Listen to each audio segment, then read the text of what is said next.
Chers amis, mes chers compatriotes comoriens, je prends cette opportunité pour réagir suite aux propos scandaleux prononcés par l'ancien député français Sedamada à l'Université des Comores lors d'une conférence. Je voudrais prendre ce moment et dire haut et fort combien je suis scandalisé de voir d'abord l'Université des Comores inviter un ancien député de l'État français qui n'a jamais défendu l'intégrité et la souveraineté du peuple comorien. Et deuxièmement, vous dire que depuis un bon moment, le peuple comorien est secoué, ballotté, insulté ici et là par des médias en France au sujet de Oumbouchou, et on n'a jamais vu Monsieur Sedamada, ancien député franco-comorien comme on l'appelle, prendre la parole pour nous défendre. Et aujourd'hui, quand je vois que l'Université des Comores l'invite pour venir parler de la relation franco-comorien ou dans le cadre des échanges, peu importe l'appellation qu'ils ont donnée à cette conférence-là, tout en sachant que cette personne ne viendra pas défendre aucunement les intérêts de l'État comorien. Je trouve ça scandaleux et surtout en cette année de 50 ans de l'indépendance des Comores, j'interpelle d'abord les autorités de l'Université des Comores pour leur dire ceci. Le 22 décembre 2024, nous avons célébré normalement les 50 ans de la consultation des Comores à propos de l'indépendance des Comores du 22 décembre 1974. Je n'ai pas vu au niveau de l'Université des Comores la tenue d'une conférence de haut niveau académique pendant laquelle les historiens ou les chercheurs de cette université ont pris la parole pour expliquer à nos enfants comoriens, aux étudiants comoriens, le processus de l'indépendance et la pertinence des instruments juridiques de droit internationaux qui surtout défend la position de l'État comorien. Nous avons été ballottés et insultés ici et là et partout lors des différentes vagues du mouvement Oumbouchou. On n'a pas vu aucune conférence au niveau de l'Université des Comores où nous avons des départements, un département de droit, un département d'histoire. Nous n'avons pas vu ces universitaires qui le plus souvent se vantent qu'ils sont des universités de l'Université des Comores, mais à aucun moment on ne les a pas vus défendre les Comores. Vous n'avez pas défendu l'État comorien, mais pire encore, vous invitez une personne, un député, soi-disant franco-comorien, pour venir insulter la nation comorienne et profaner le cadavre ou les corps des 30 000 personnes, 30 000 Comoriens qui sont morts à cause de l'occupation illégale de la France sur la question de Mayotte. Monsieur le député Sedamada, ancien député Sedamada, je voudrais te rappeler une chose, en aucun cas et à aucun moment, l'occupation illégale de la France sur une partie du territoire souverain de l'État comorien ne peut pas être un avantage pour les Comores. Au contraire, cette occupation est responsable de la mort de 30 000 de nos compatriotes dans cette région. Cette occupation est responsable des multiples déstabilisations politiques dont souffre l'État comorien.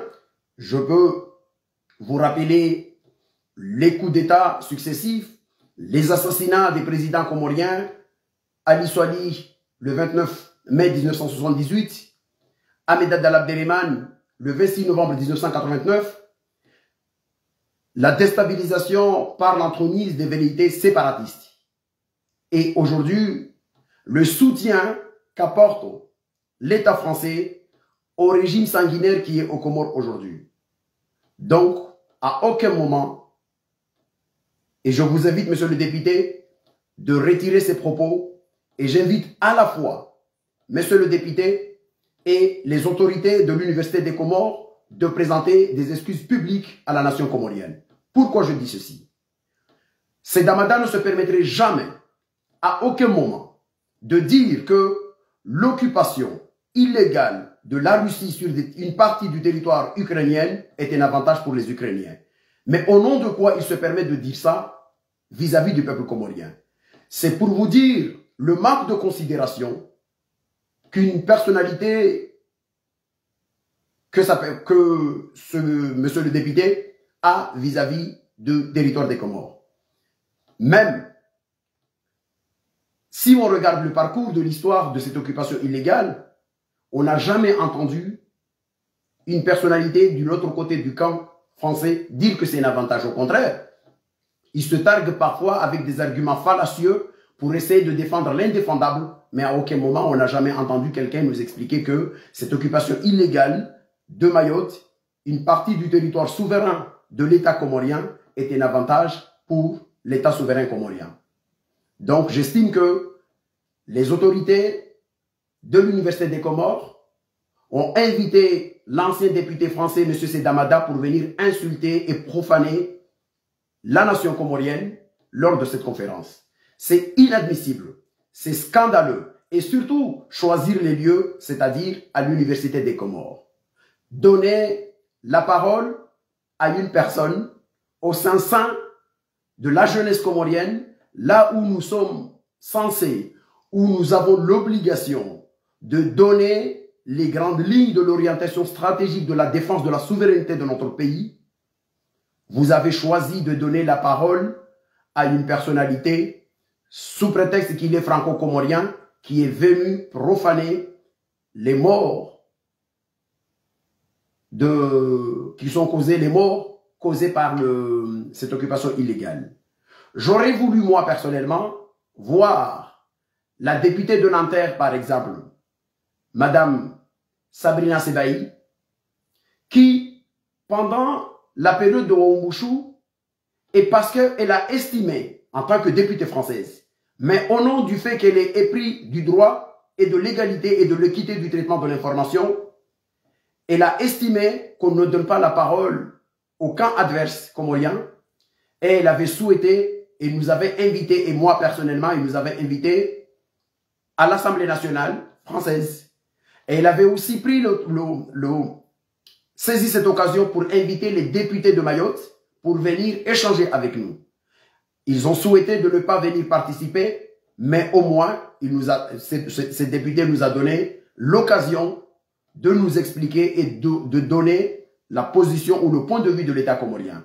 J'aurais voulu, moi, ou j'aurais souhaité voir une invitation de la députée de Nanterre à l'Université des Comores pour nous expliquer ce qu'elle pense, mais jamais, jamais j'aurais imaginé que l'Université des Comores peut accepter de faire venir quelqu'un, sous prétexte qu'il est franco-comorien, venir insulter la nation comorienne, profaner toutes celles et ceux qui sont morts à cause de cette injustice implacable qu'on nous impose depuis 30 ans avec le visa criminel de Balladur. Non, monsieur le député Sedamada, l'occupation illégale de Mayotte par la France, multifois condamnée par les Nations Unies, par des résolutions des Nations Unies. 14 résolutions des Nations Unies ont condamné la France sur cette occupation illégale. Et la France a dû utiliser un veto en 1976, le 6 février 1976, pour bloquer une résolution contraignante du Conseil de sécurité. Vous ne pouvez pas vous permettre de venir dire que cette occupation illégale, condamnée par le droit international et qui nous cause beaucoup de malheur dans cette région, est un avantage pour le peuple comorien. J'ai vu également que dans votre conférence, vous vous targuez avoir aidé à augmenter, je ne sais pas, l'aide au développement comorien. Je voudrais vous dire une chose, monsieur le député. Les 150 millions, à chaque fois qu'on nous ressasse, ces 150 millions, ils ont été décaissés quand et à quel moment l'État comorien les a encaissés? Il faut faire la différence entre la parole donnée et l'argent qui a été utilisé, l'argent plutôt utilisé par l'État comorien. Et je rappelle aussi que ce n'était pas, cet argent on ne l'a pas donné ou on ne l'a pas promis pour de l'aide au développement. Au contraire, c'était scandaleux. Et encore une fois, en disant que vous avez contribué à travailler dans le cadre de ce dossier et sur la feuille de route, ça accable encore votre responsabilité et votre positionnement vis-à-vis de l'État comorien. Pourquoi je dis ça?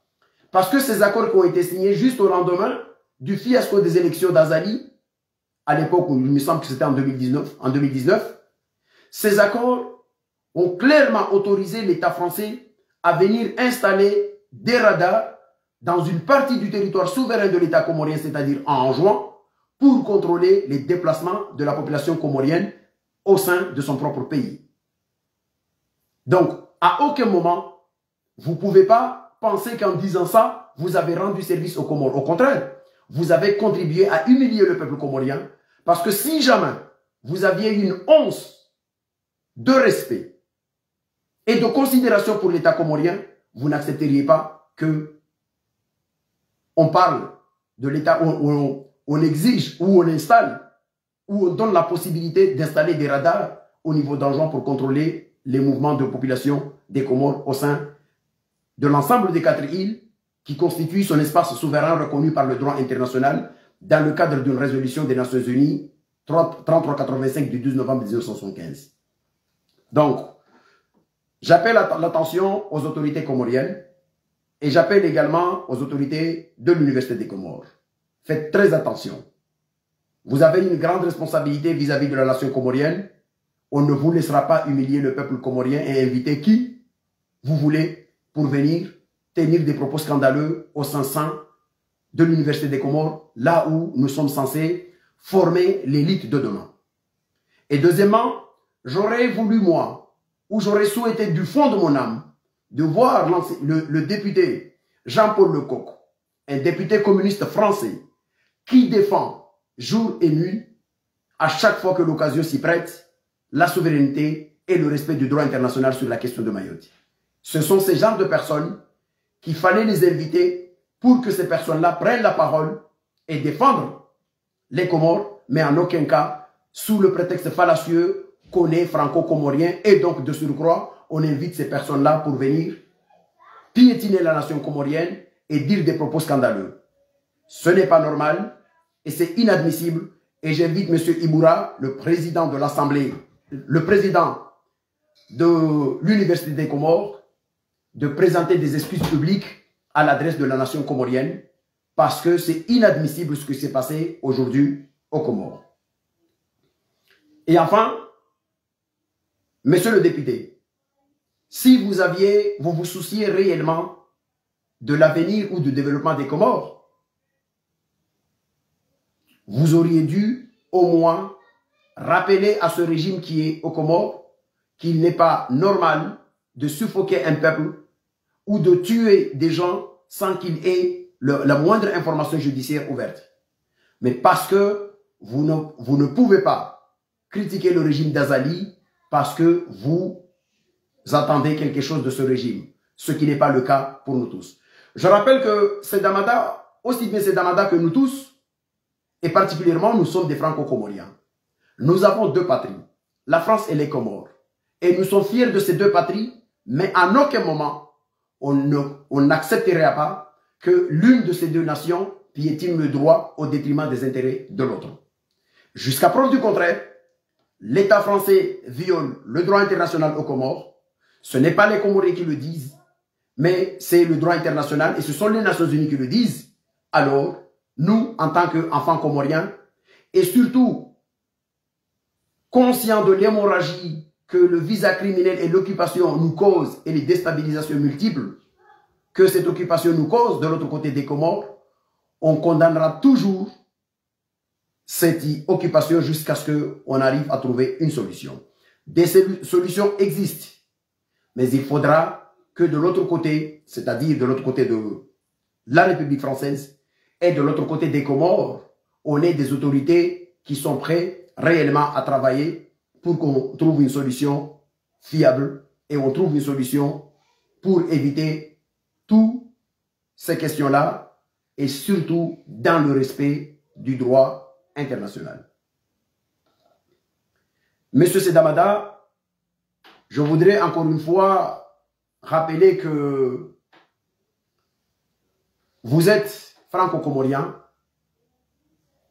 Vous pouvez, si vous voulez aider les Comores, travailler avec la diaspora comorienne qui est engagée pour aider le peuple comorien à sortir de cette dictature par les voies les plus conventionnelles, notamment en aidant ou en devenant un porte-parole de la contestation des Comoriens à l'international pour dénoncer le régime d'Azali. Il est inadmissible que cette même France qui nous dise qu'il faudra que les Comores s'engagent dans une voie de développement, elle vient symétriquement soutenir un régime qui spolie le suffrage universel des Comoriens, un régime qui tue sans qu'aucune information judiciaire soit ouverte aux Comores, un régime qui est corrompu jusqu'aux os en termes de corruption diverses et variées. Réellement, si vous voulez réellement donner, aider le peuple comorien, ce n'est pas de venir nous parler d'aide de développement, 150 millions, des conneries de ce genre. C'est tout simplement de faire en sorte que on respecte le droit international aux Comores, on respecte la souveraineté du peuple des Comores, et à chaque fois que l'État comorien est pris en otage par des bandits de grand chemin, comme actuellement avec le régime d'Azali, que vous soyez à la hauteur des valeurs qui ont fait de la France une grande nation. Des valeurs qui ont fait de la France une référence internationale. Mais pas à se rabaisser sous le prétexte parce que vous voulez avoir de l'autre côté des Comores une bande de lâches comme nous les avons aujourd'hui, qui seront prêts à accepter toutes les humiliations que vous faites subir au peuple et à la population comorienne des autres îles, afin de faire ce que vous voulez vis-à-vis des Comores. Et je rappelle à celles et ceux qui disent que les Comoriens vont à Mayotte, ou vont un peu partout, ou vont à Mayotte pour des raisons seulement de papier, ou de vouloir parce qu'ils veulent, parce que le Mayotte est française.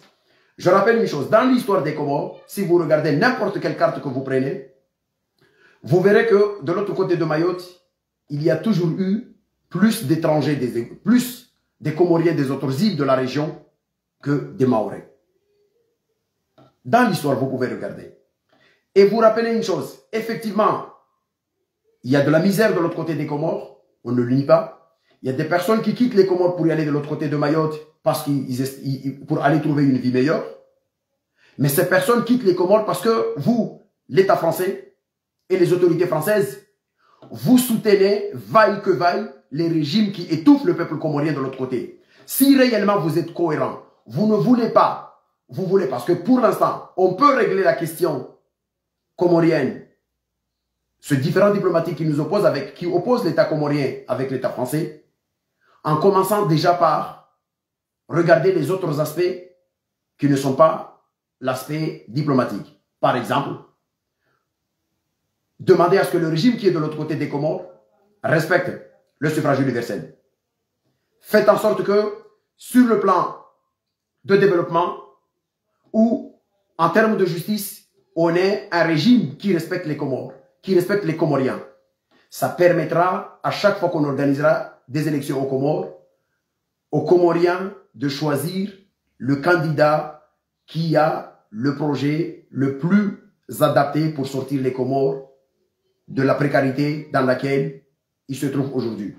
Mais si vous continuez au même moment à dire aux Comoriens, vous ne devez pas accentuer la pression démographique de l'autre côté des Comores, mais en même temps vous soutenez le régime qui est à l'origine de tout leur malheur de l'autre côté, alors cette incohérence ne nous mènera à rien. Nous appelons à l'État français de se ressaisir et de tendre la main à la génération des Comoriens qui veulent réellement travailler pour sortir les Comores de cette situation.